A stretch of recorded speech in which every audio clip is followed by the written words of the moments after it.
Hello everyone, welcome to our channel quick cinema reviews.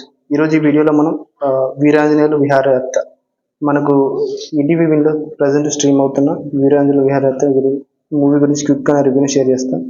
ఈ movie చూడొచ్చా చూడదా, ఎలా ఉంది అనేది కంప్లీట్గా నేను ఈ వీడియోలో మీకు షేర్ చేస్తాను రివ్యూని. లేట్ చేయకుండా మూవీ రివ్యూలోకి వెళ్తే, వీరాంజనేయులు విహారయాత్ర మనకి మూవీ డ్యూరేషన్ వచ్చి 2 hours 12 minutes ఉంటుంది. మనకి మూవీ ప్రజెంట్ ఈటీవీ విన్లో స్ట్రీమ్ అవుతుంది. మూవీ మనకి జోనర్ వచ్చి కామెడీ డ్రామా కైండ్ ఆఫ్ జోనర్లో రన్ అవుతుంది మూవీ. మనకి మూవీ మెయిన్ ప్లాట్ వచ్చి వీరాంజనేయులు వాళ్ళ ఫాదర్ అనేది గోవాలో ఒక ఇల్లు కొంటారు. ఆ గోవాలో ఉన్న ఇల్లుని మన నరేష్ గారు అమ్మేద్దామని చూస్తారు. అసలు అమ్మడానికి కారణం ఏముంది, వాళ్ళకు వచ్చిన ప్రాబ్లమ్స్ ఏంటి, అసలు ఎందుకు అమ్మాలనుకున్నారు అనేది మనం movie throughout the movie చూస్తాం. మనకి throughout the movie comedy ఎంటర్టైన్మెంట్తో ఫుల్ ఎంటర్టైన్గా ఉంటుంది. మూవీ అనేది చూడొచ్చు, బాగుంది, పర్లేదు.